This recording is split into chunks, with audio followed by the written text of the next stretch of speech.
Yo sé que en el pago me tienen idea, porque a los que mandan no les cabresteo, porque despreciando las huellas ajenas, sé abrirme camino para ir donde quiero.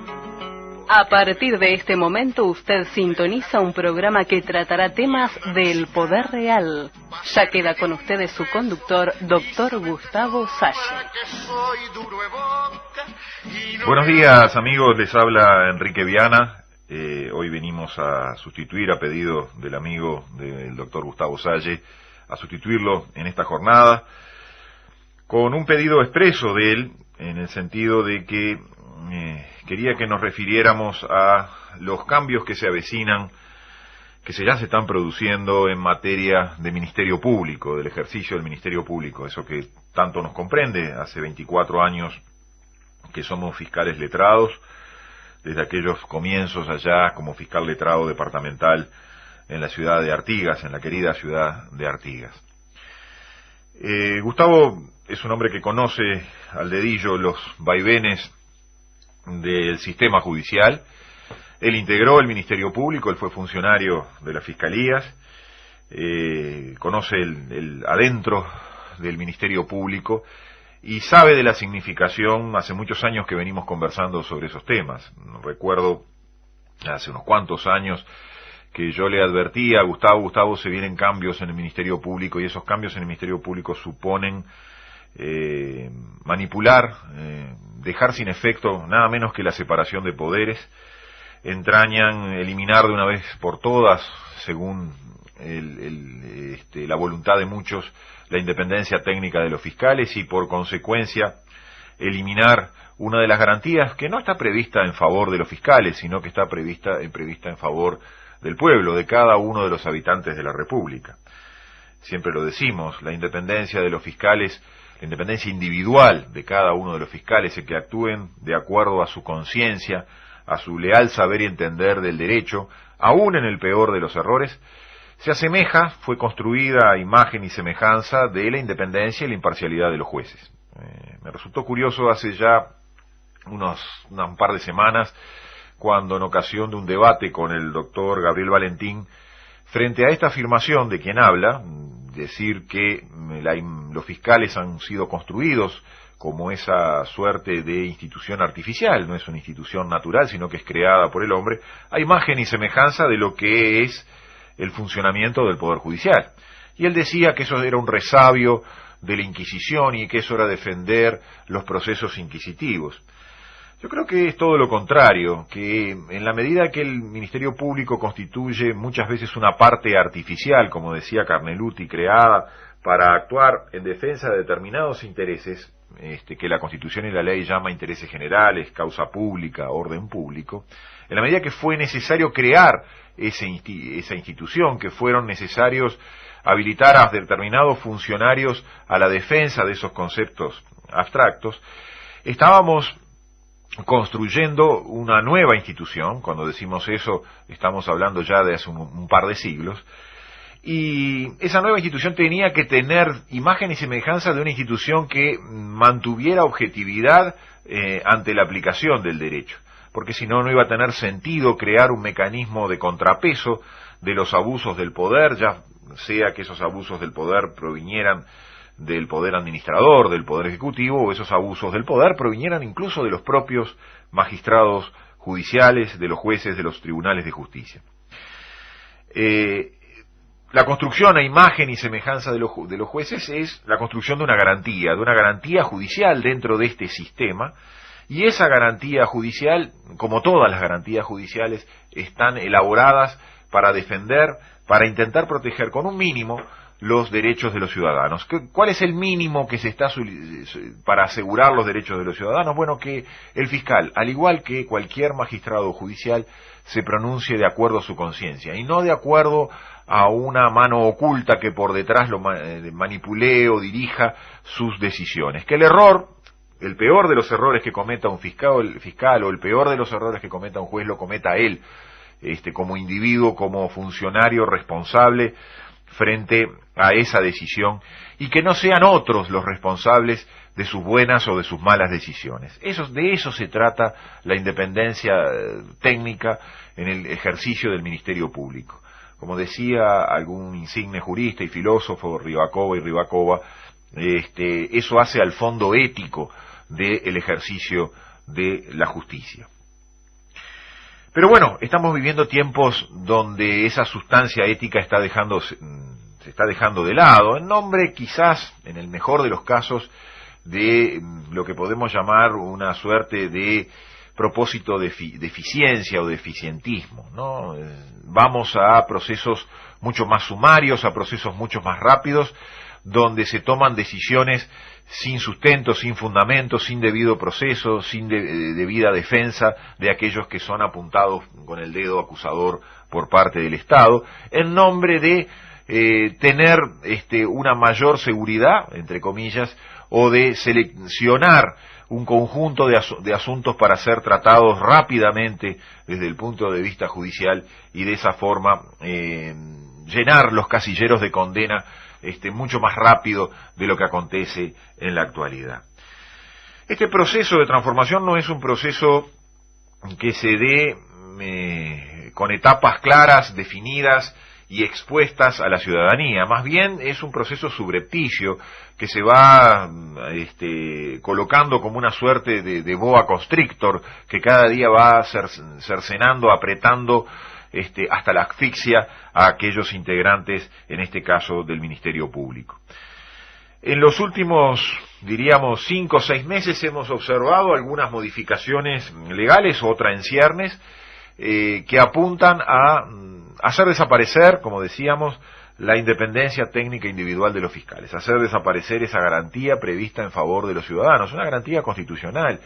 Cuando el artículo 168, número 13 de la Carta Fundamental establece que los fiscales son designados de una forma especial, si uno se remonta, y hay quienes no quieren remontarse hacia atrás y buscar los antecedentes históricos, porque obviamente los antecedentes históricos no los acompañan, pero si uno se remonta a la inserción del Ministerio Público en la Constitución, las fiscalías tienen un origen incluso anterior al nacimiento del Uruguay como un Estado independiente y soberano. Ya en 1825 ya existía la institución de los fiscales. Pero son incorporados a la Constitución recién en 1934, cuando, luego de haber sido creada la Fiscalía de Corte como órgano de ejercicio del Ministerio Público ante la Suprema Corte de Justicia a principios del siglo XX, es necesario incorporar a la Constitución la institución del Ministerio Público, que ya tenía un siglo detrás de experiencia y de ejercicio de funciones. Y cuando se le incorpora se discute, en aquel tiempo, si los fiscales debían pertenecer al Poder Judicial o debían pertenecer al Poder Ejecutivo. Y se llega a una fórmula de transacción política, y en 1934 se establece, sí, los fiscales van a estar dentro del Poder Ejecutivo, van a ser propuestos por el Poder Ejecutivo, van a ser designados en definitiva por el Poder Ejecutivo y van a estar dentro de la esfera administrativa del Poder Ejecutivo, pero para su designación va a ser necesario la anuencia del Poder Legislativo, conseguir la voluntad del Poder Legislativo. Es decir, tiene que haber un acuerdo entre dos poderes del Estado para la designación de todo fiscal. Un fiscal, cuando ingresa como fiscal departamental, necesita seguir este procedimiento. Lo mismo ocurre cuando un fiscal ingresa como fiscal nacional, aquí con sede en la capital, en la ciudad de Montevideo, y lo mismo acontece cuando se designa el fiscal de corte. Todos los fiscales, el fiscal de corte y los demás fiscales letrados de la República, dice el artículo 168, número 13, son designados de la misma forma.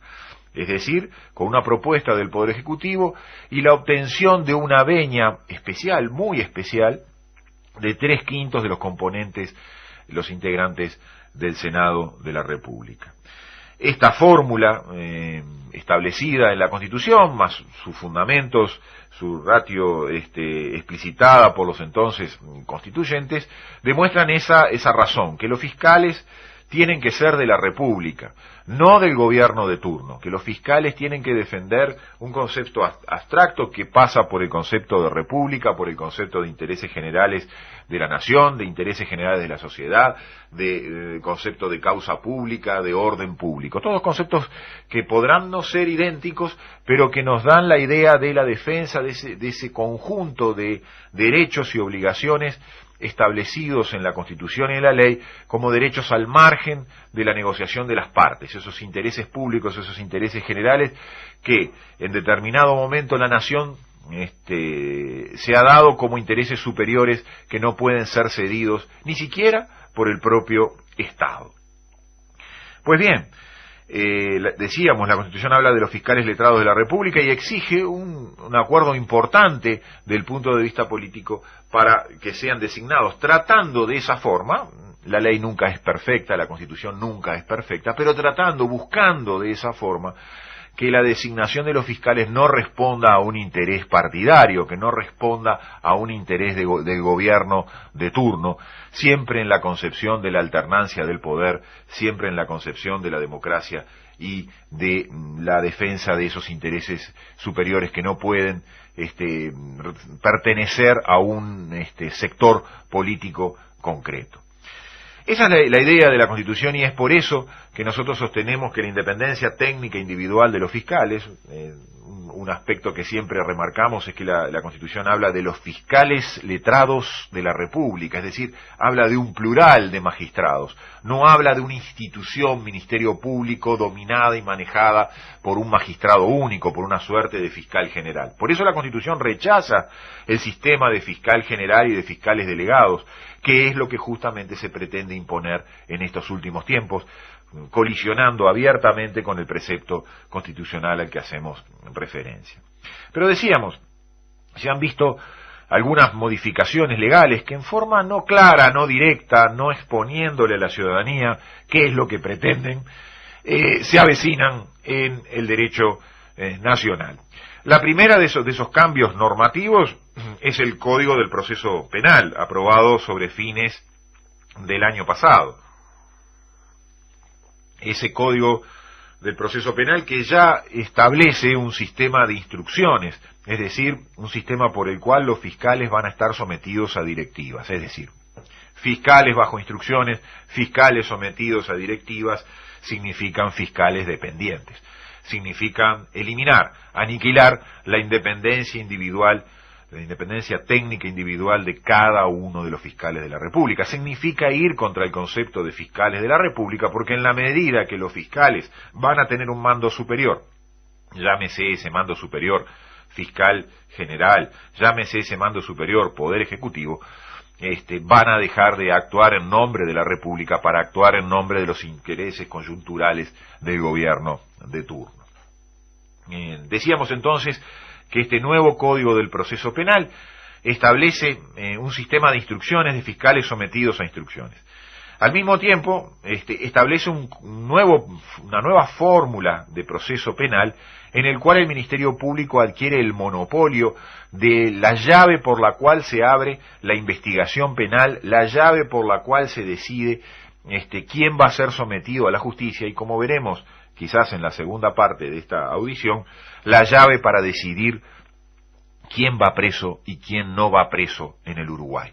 Como ustedes oyen, el Poder Ejecutivo, el servicio descentralizado, llamado ahora Fiscalía General de la Nación, bajo el mando, bajo la égida de un solo fiscal, de un fiscal general, al cual responden un conjunto de fiscales delegados, organizados, como veremos en la segunda parte, esos son quienes van a decidir quienes son sometidos a proceso penal y quienes en definitiva terminan sufriendo la pena de privación de la libertad en el caso de la comisión de delitos o de supuesta comisión de delitos.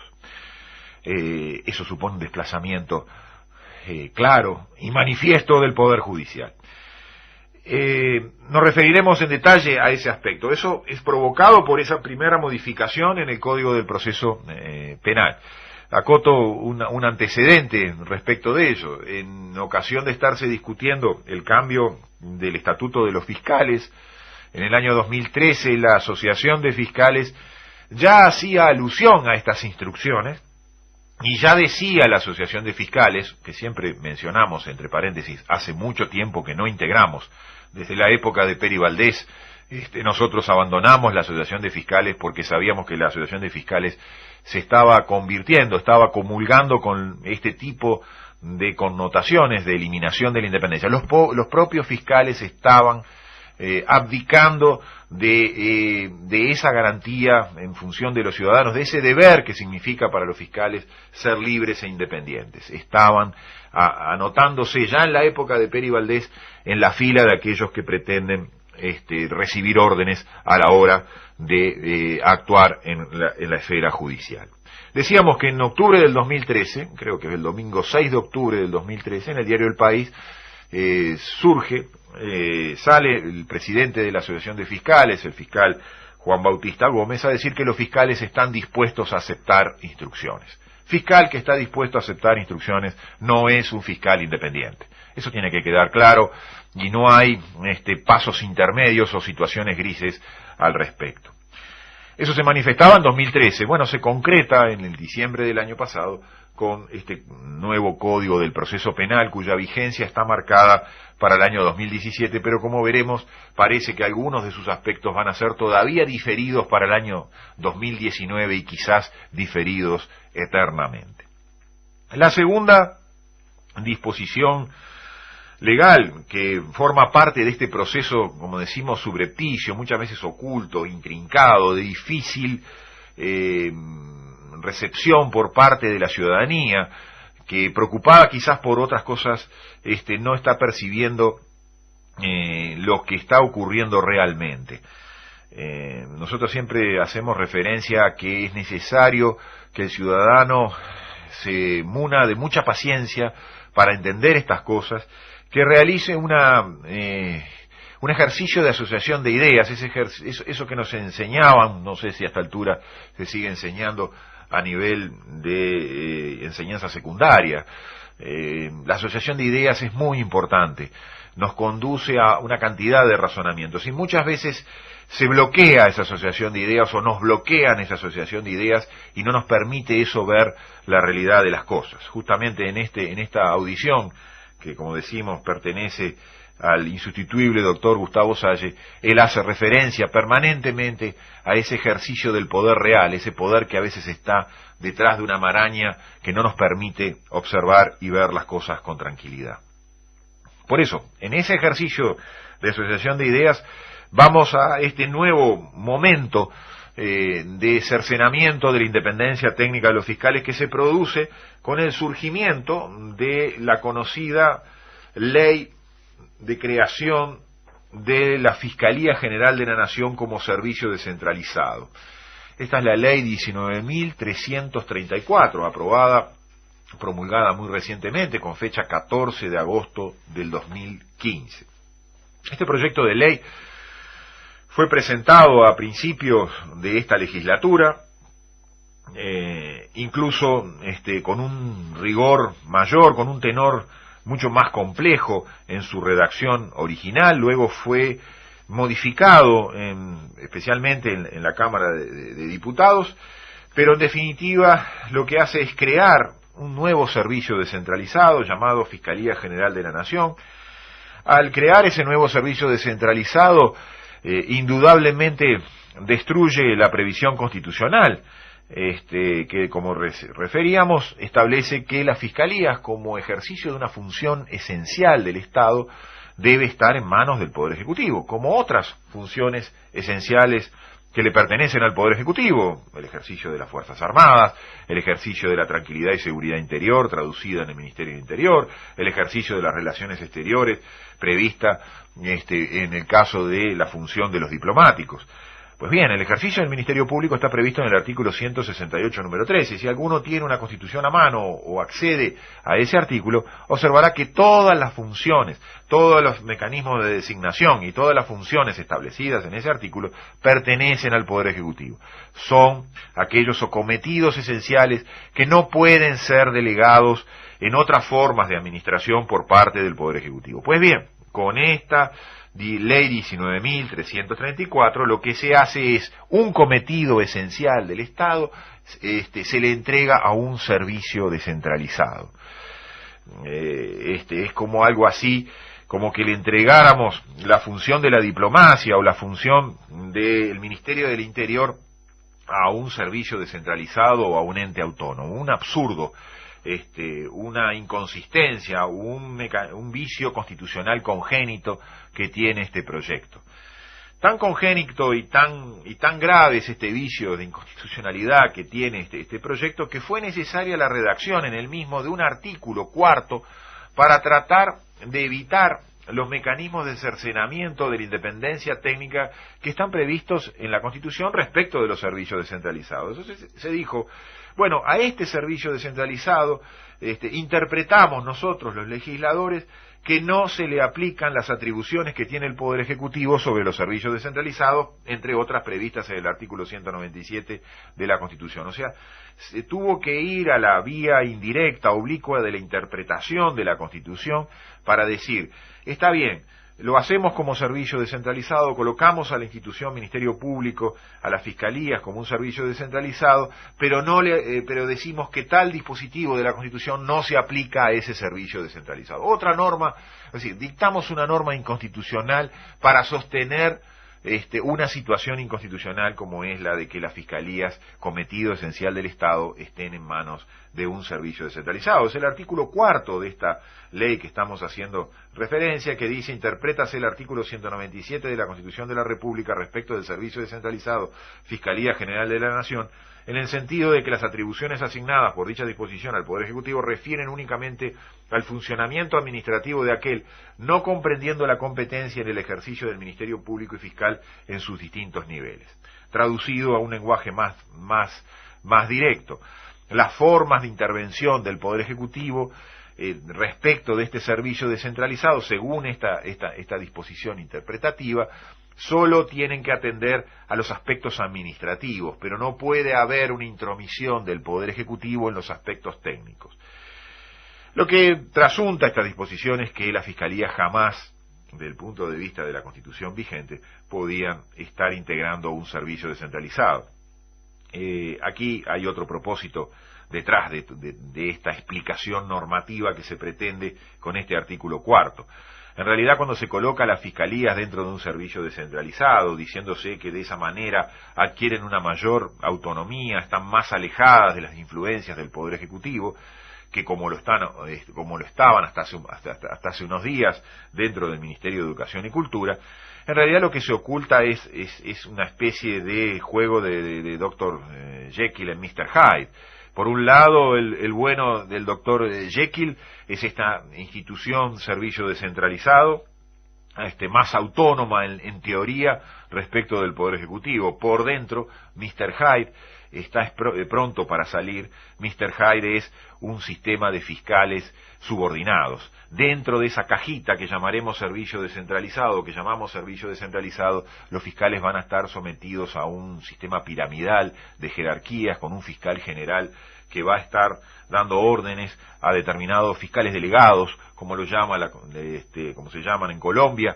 Yo los llamaba en algún momento y algún colega se enojó, fiscales mensajeros o fiscales soldaditos, en función de que va a haber un fiscal general. En Colombia lo llaman con un nombre un poco más delicado, fiscales delegados.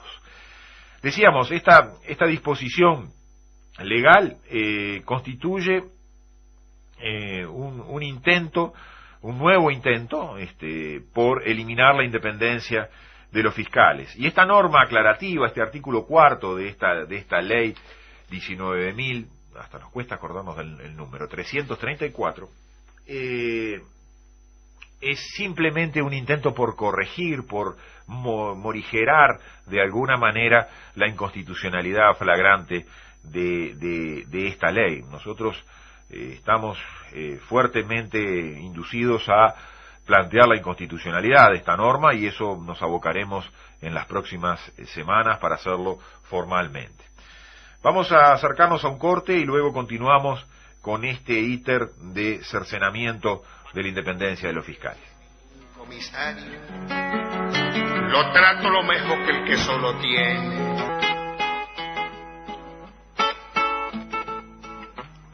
Bueno amigos, seguimos. Como les decía, habla Enrique Viana, fiscal letrado. Estamos supliendo en la medida que se pueda, es difícil sustituir a don Gustavo Salle, para tratar de explicar a su pedido de qué es lo que está pasando con las fiscalías, qué es lo que está pasando con el Ministerio Público. Habíamos llegado a un segundo momento de esta suerte de boa constrictor que nos va restringiendo y apretando cada día más. Hablábamos de esta ley de creación del servicio descentralizado, aprobada ahora a mediados del mes de agosto. Habíamos hablado de este artículo cuarto, cuya redacción no pertenece al Poder Ejecutivo, ni siquiera pertenece a los diputados o representantes del partido de gobierno, sino que fue realizada por los diputados Ope Pasqué y el diputado Pablo Abdala. Es decir, ambos diputados fueron quienes redactaron este artículo cuarto, como decíamos, para tratar de salvar de alguna manera la flagrante inconstitucionalidad de esta ley. Ellos lo hicieron incluso fundándose o a partir de las manifestaciones que realizara el constitucionalista Rizo Ferrán, que proponía un texto bastante semejante. Nosotros decimos que un texto por el cual una ley pretende decir que determinado dispositivo constitucional no se puede aplicar, es una ley que en definitiva es una ley inconstitucional, que no pueden quedar dudas al respecto. Pero decíamos que teníamos que hacer esta aclaración de quiénes habían sido los autores de este artículo cuarto. Obviamente el proyecto fue aprobado en comisión y luego fue aprobado casi por unanimidad en la Cámara de Diputados. Recordamos que el único que se pronunció en contra fue el diputado Eduardo Rubio, y otro tanto aconteció luego en el Senado, donde pese a que la senadora Constanza Moreira, tomando en alguna medida muchas de las advertencias que nosotros habíamos podido hacer en la Comisión de Constitución y Legislación de Diputados, dijo que este proyecto no le gustaba, porque concentraba enormes poderes en un solo funcionario, en ese fiscal general al que veníamos haciendo referencia, y que eso no era positivo ni era propio de una república y de una democracia. Sin embargo, pese a que la señora senadora hizo esas manifestaciones, también votó, y ese proyecto fue votado en el Senado por unanimidad. El tercer paso de estas modificaciones normativas lo constituye ahora el proyecto enviado en materia presupuestal por el Poder Ejecutivo. El proyecto de presupuesto, a partir de los artículos 588, y siguientes, habla de en lo que ahora constituye el inciso 33. Las fiscalías constituían en materia presupuestal el inciso, eran la unidad 19 dentro del inciso 11, Ministerio de Educación y Cultura. Al haberse transformado a la fiscalía en un servicio descentralizado, hoy tenemos el honor de integrar el inciso 33, Fiscalía General de la Nación. Pues bien, en un conjunto de artículos, 15 artículos referidos al Ministerio Público, entre otras cosas, se establecen unas fuertes modificaciones en materia de Ministerio Público Civil. ¿Por qué se acuerda hoy el Poder Ejecutivo del Ministerio Público Civil? Por las mismas razones, o por razones derivadas, podemos decir, de las que se acordó cuando se creó se modificó el Código del Proceso Penal, se estableció un nuevo Código del Proceso Penal, y por las mismas razones que se convirtió a las fiscalías en un servicio descentralizado: la eliminación, la aniquilación de la independencia técnica individual. ¿Cuál era el último de los bastiones, el último de los refugios donde existían todavía fiscales técnica individual y técnicamente independientes? Bueno, el Ministerio Público y Civil, el cual integramos junto a otros colegas. Entonces había que de alguna manera golpear, cercenar las competencias correspondientes al Ministerio Público y Civil para dejarlo prácticamente minusválido para mutilarlo y terminar de eliminarlo de una vez por todas, ese molesto Ministerio Público Civil. ¿Con qué pretexto o con qué argumentación? Bueno, con la argumentación de que se precisan más fiscales para la materia penal. Vamos a ser sinceros, se precisan más fiscales para la materia penal, pero no fiscales independientes. Se necesitan más fiscales delegados para la materia penal, se necesitan más fiscales delegados de ese fiscal general, por lo que veremos a continuación de cómo se va a organizar el Ministerio Público Penal. Pero vayamos a esta modificación. Se modifican 3 artículos del Código General del Proceso que establecían las competencias correspondientes al Ministerio Público en el ejercicio de los procesos, de los conocidos procesos civiles, incluidos los procesos que hacen a la materia del derecho de familia. Acá hay una cuestión también bastante interesante. En realidad, las competencias de las fiscalías no estaban previstas originariamente en el Código General del Proceso, sino que ya venían establecidas en normativas anteriores, como el Código de Organización de Tribunales, luego fueron incorporadas en la ley del año 82, la ley de orgánica del Ministerio Público, y recién en el año 89, en los artículos 27 y siguientes del Código General del Proceso, se habla del Ministerio Público también. Aquí se ataca directamente estas disposiciones, y con una técnica bastante brutal, por decirlo de alguna manera, se dispone que el ejercicio del Ministerio Público se reducirá a 4 o 5 competencias específicas perfectamente y taxativamente establecidas, que todo lo que se oponga a esto no va a tener vigencia, de modo de que el Ministerio Público es reducido a muy pocas competencias, eliminándose las competencias conceptuales. Por ejemplo, de esta forma oblicua se elimina a los fiscales como representantes o como promotores del cumplimiento de las normas de interés general, o como cumplimiento de las normas de interés general de la sociedad, interés general de la nación, como actores cuando está en juego, cuando está interesada la causa pública o el orden público. Todo eso, mediante este mecanismo oblicuo de derogación, es cercenado, es tirado para el costado derivado y eliminado. Se dice en el artículo 27, en el nuevo artículo 27 de este proyecto, que ya le digo está incluido dentro de la ley de presupuesto, el Ministerio Público intervendrá en el proceso como parte principal y como tercero en los casos expresamente previstos en los artículos siguientes. Se modifica entonces el artículo 28 también y se pone intervención como parte principal. El Ministerio Público intervendrá como parte en el proceso únicamente en los procesos relativos a intereses difusos, artículo 42 del CGP, nulidad del matrimonio, artículo 200 del Código Civil, pérdida, limitación y suspensión de la patria potestad, artículo 290 del Código Civil y 207 del Código de Niñez de la Adolescencia, nombramiento de tutor, artículo 317, y nombramiento de curador, artículo 433.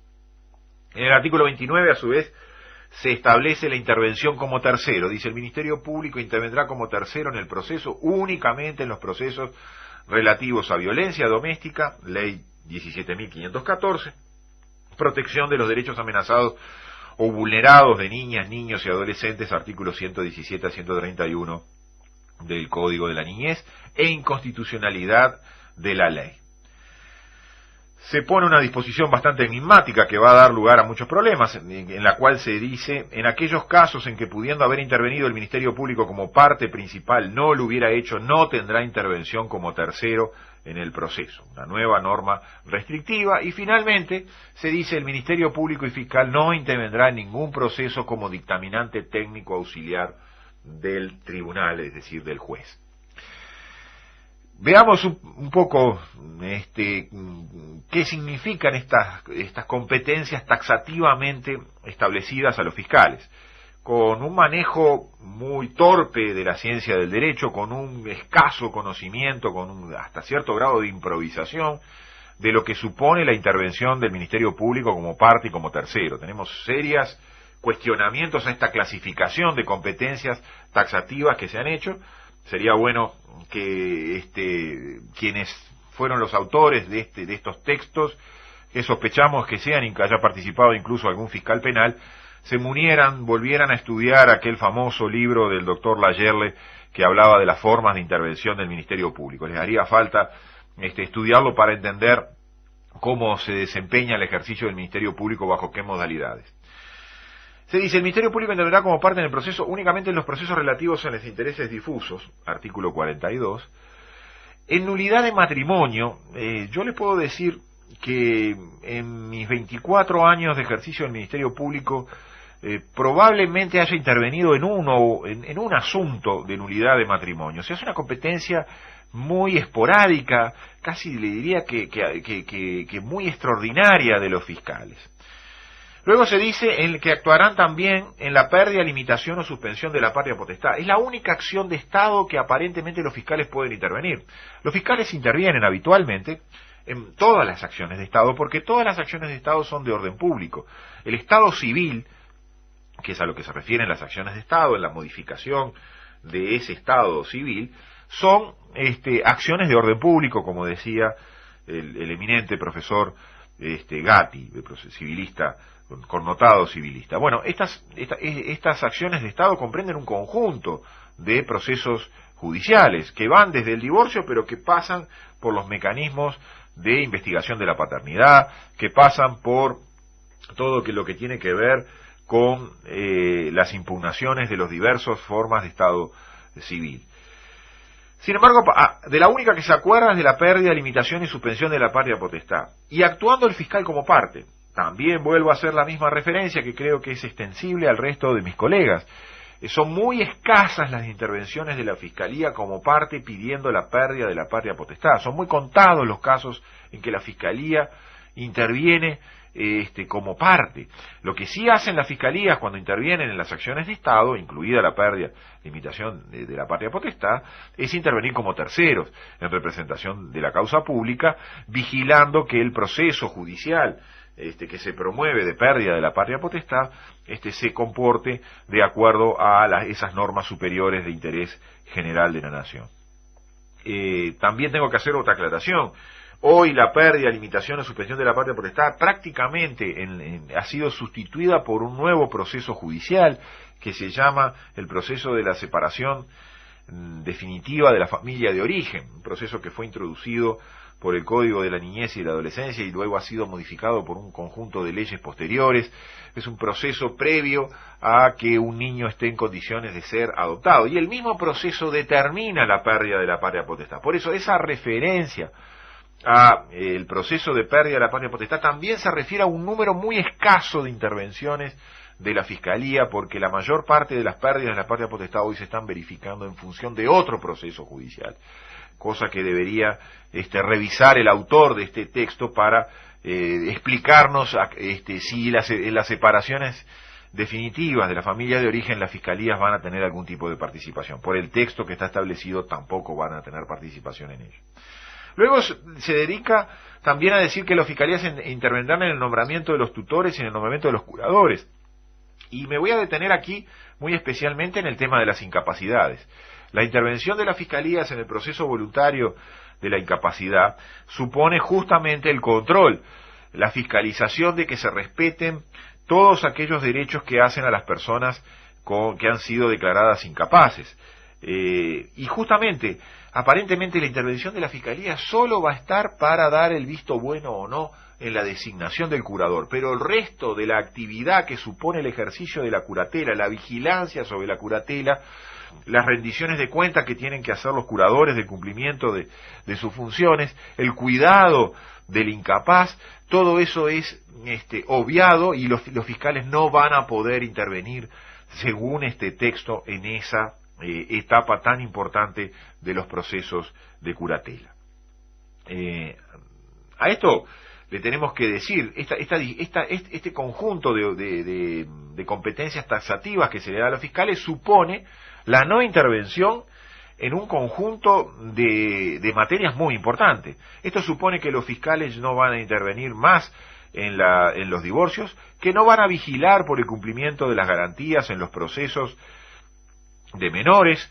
Cuando decimos procesos de menores en materia de familia, hablamos de los procesos de visitas, de pensión alimenticia y de tenencias, que no van a intervenir más en las sucesiones, una materia muy importante que ocupa un amplio espacio en el ejercicio del Ministerio Público en materia civil, cuando el Código Civil y el Código General del Proceso, pero principalmente el Código Civil, prevén el cumplimiento de una serie de normas de orden público, entre ellas el llamado orden de llamamiento sucesorio, todos esos controles que en un proceso voluntario donde inicialmente no existen partes, es necesaria la presencia de ese sujeto artificial llamado Ministerio Público para controlar el cumplimiento de una serie de requisitos y exigencias de normas, como decimos, insistimos, de orden público, de interés general, pues allí se elimina totalmente la independencia de los fiscales. Los fiscales no van a intervenir más en materia de sucesiones, en materia de procesos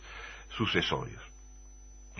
A ellos le sumamos lo que ya referíamos sobre las incapacidades, y así podemos sumar un conjunto de otras intervenciones de la Fiscalía en materia de nulidades sustantivas previstas en el Código Civil o de nulidades procesales previstas en la norma en el Código General del Proceso. Tampoco intervienen, en una intervención que se hace habitual, en materia de opinar sobre los temas de competencia entre los distintos tribunales de justicia. Y tampoco intervienen en el resto, un residuo muy importante de competencias que hacen a la afectación de la causa pública y del interés general, que tantas veces los jueces se ven necesitados de contar con el dictamen técnico-científico de los fiscales. Hay en esto también un intento muy manido por eliminar a los fiscales, lo que con un nombre que a veces se lo ha utilizado de forma despectiva, eliminar a los fiscales de gabinete, es decir, eliminar a los fiscales que estudian, a los fiscales que agarran los códigos, a los fiscales que agarran los libros y se deciden a estudiar para obtener una decisión o para pretender una decisión judicial más justa para el caso concreto. Hoy lo que se pretenden son fiscales delegados, fiscales que trabajen bajo instrucción. Entonces, cuando un fiscal trabaja bajo instrucción, obviamente no es necesario que ese fiscal estudie o que ese fiscal se muna de los conocimientos para aplicar la ciencia del derecho como debe ser. En la intervención del Ministerio Público establecida como terceros, es también cuestionable desde el punto de vista técnico si los fiscales intervienen como terceros en los procesos de violencia doméstica o si en puridad son una verdadera parte en los procesos de violencia doméstica. Hablar de los procesos de violencia doméstica significaría hablar también de las inconstitucionalidades previstas en la propia ley 17.514, aquellas inconstitucionalidades que nosotros denunciáramos ya allá por el año 2002. Donde en los hechos hay un proceso súper inquisitivo y donde el fiscal es un mero asesor o colaborador del juez.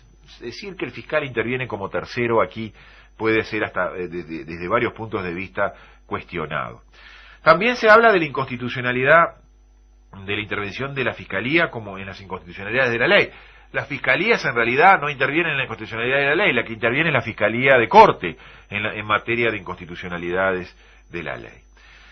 Este cercenamiento de competencias, esta reducción de competencias, esta mutilación, va a suponer una reducción del número de fiscalías. Es a eso a lo que se apunta, reducir el número de fiscales civiles para transformar esas fiscalías en fiscalías para trabajar en la materia penal. Bueno, amigos, habíamos adelantado que todas estas modificaciones, unas ya puestas en textos legales, otras prontas a ser incorporadas como ley, en el caso esto que hablábamos del aniquilamiento, de la reducción hasta casi la eliminación de las fiscalías civiles en este proyecto de ley de presupuestos, tienen un denominador común, que es eliminar la independencia técnica de los fiscales. No es concebible la independencia técnica de los fiscales en un proceso penal como el que se pretende imponer. Y aquí también hemos tenido alguna novedad, todavía no transformada en ley, pero que se anuncia como muy posible de ser transformada en ley. Resulta que luego de aprobar el Código del Proceso Penal, de decirnos que el Código del Proceso Penal se aprobaba porque íbamos a tener la maravilla de un juicio oral y público, donde la ciudadanía iba a poder presenciar y participar, y tener hasta voz en materia de procesos penales, ahora se nos viene a decir que la oralidad y la publicidad del proceso penal va a ser postergada, que eso va a ser postergada posiblemente hasta para el 2019 y quién sabe en el 2019 o antes para cuándo. Es decir, que el elemento que era ponderado por los procesalistas y por los penalistas como la avanzada, como el abandonar un proceso retrógrado, como el proceso penal vigente, el famoso juicio oral y público queda en aguas de borraja, queda en nada.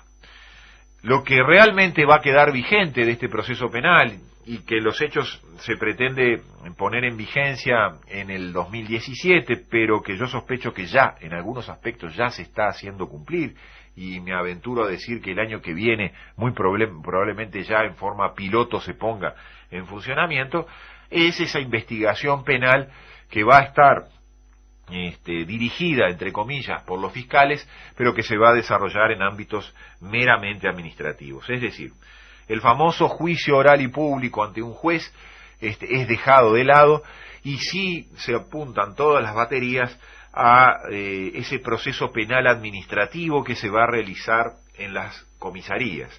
Como lo hemos dicho más de una vez, vamos a tener proceso penal en las comisarías, vamos a tener un proceso penal sin juez, vamos a tener un proceso penal sin juicio, con lo cual se burla aquella famoso aforismo que decía nulla pena sine judicio, es decir, vamos a tener vamos a tener sanción penal sin un juicio propiamente dicho, sin un contradictorio, sin un debido proceso, sin la intervención de un tercero imparcial. ¿Cómo se hace esto? Y bueno, con una transferencia de poder que se verifica en el Código del Proceso Penal, el poder de investigar, el poder de instruir, que hasta el día de hoy conservan, menguado, pero que conservan nuestros jueces, es entregado directamente a un fiscal de instrucción, a una suerte de parte que va a ser juez al mismo tiempo y que va a desempeñar y que va a dirigir toda la investigación en un ámbito ajeno a la justicia. Lo va a hacer en un ámbito policial, en una comisaría, en una dependencia policial. Vamos a ir a un sistema de transacciones, a un sistema de pactos. En estos últimos días nos enteramos por algunos colegas que tuvieron que concurrir a la fuerza a algunos cursos que se están dando para saber cómo se va a manejar el proceso penal, cursos que están siendo dados ya desde hace bastante tiempo por profesores norteamericanos, algunos traídos por el Departamento de Estado, otros traídos por la Embajada de Estados Unidos, algunos integrantes del FBI, otros integrantes del Poder Judicial norteamericano, otros integrantes de las propias fiscalías norteamericanas. Y en una reciente comparecencia de 2 fiscales penales, según lo que nos comentan algunos colegas, allí se dijo con mucha claridad: si ustedes no van al sistema de preacuerdos en dependencias policiales, el proceso penal, el proceso acusatorio no funciona. Ustedes tienen que resolver en acuerdos qué penas se van a aplicar en dependencias administrativas antes de llevarlas al juzgado, porque si no, si llevan todos los asuntos o llevan un alto porcentaje de asuntos a ser debatidos en un proceso ante el juez, el sistema colapsa y no va a poder funcionar. Es decir, no nos están diciendo nada nuevo estos profesores norteamericanos. Para muchos sí puede parecer algo nuevo, sobre todo para aquellos ingenuos que tanto alababan el juicio oral y público. En Estados Unidos, el juicio oral y público, eso que vemos en las películas de Hollywood, se reduce a un 5, un 3, un 4% de los juicios de los juicios por jurado. El resto de los procesos judiciales en los Estados Unidos se resuelven en las dependencias policiales, con un fiscal que tranza con el indagado, con el apuntado con el dedo como responsable de un hecho criminal. Y allí la transacción, ¿en qué consiste? Y bueno, se produce un trueque, se cambia la confesión, se lo aprieta al individuo para que confiese, a cambio se le ofrece la zanahoria, que es una reducción de la pena, y de esa manera el individuo sale condenado ya de la dependencia policial, y la intervención judicial, que sí, que se verifica, porque algún viso de intervención judicial debe haber, es la de lo que nosotros venimos diciendo de los jueces amén, que algunos han llamado de los jueces golfistas. Es ese juez que lo único que va a hacer es homologar aquella transacción, aquel acuerdo que se verifica en la dependencia policial. Recuerdo que en algún momento algún procesalista nos dijo que no, que eso no estaba establecido en el Código del Proceso, que eso no era así.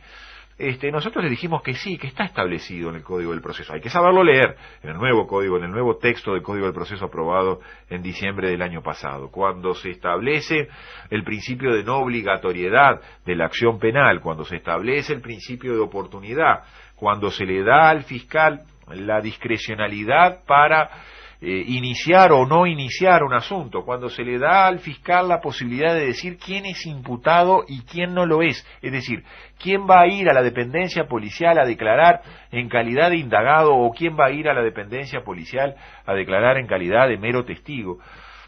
Cuando todos esos poderes se le entregan a ese sistema de fiscal general y de fiscales delegados, se le está dando la posibilidad al fiscal de la transacción, se le está dando la posibilidad al fiscal, la facultad del pacto.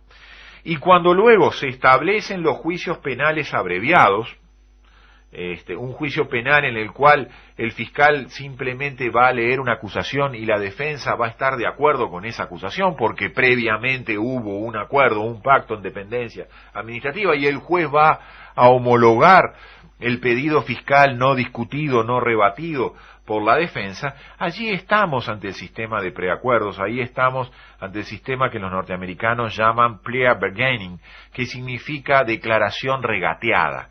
Va a haber un regateo. Si tú confiesas, te bajo la pena en tanto, y allí imputado y acusador van a estar debatiendo, van a estar acordando en sede administrativa. Yo insisto con esto, en sede administrativa, en casa ajena a la justicia, en casa ajena al Ministerio Público. Cuando un fiscal comparece o lo obliguen a constituirse en la comisaría, va a estar en casa ajena, en casa donde manda el funcionario policial de mayor jerarquía, que es el comisario, en casa donde hay carcelaje y donde hay personas sujetas a restricciones en materia de su libertad, en casa donde el que manda es el que lleva el revólver al cinto. Yo creo que no estoy diciendo ninguna novedad. Me han dicho, el propio Gustavo Salle me ha comentado en estos últimos días que hay abogados que ejercen habitualmente en la materia penal que se han empezado a preocupar por estas cosas. Claro, muchos no creían porque los procesalistas y los penalistas decían que no, que lo que decía Viana era un disparate en cuanto que íbamos a tener proceso penal en las comisarías. Pero ahora se están dando cuenta de que es así.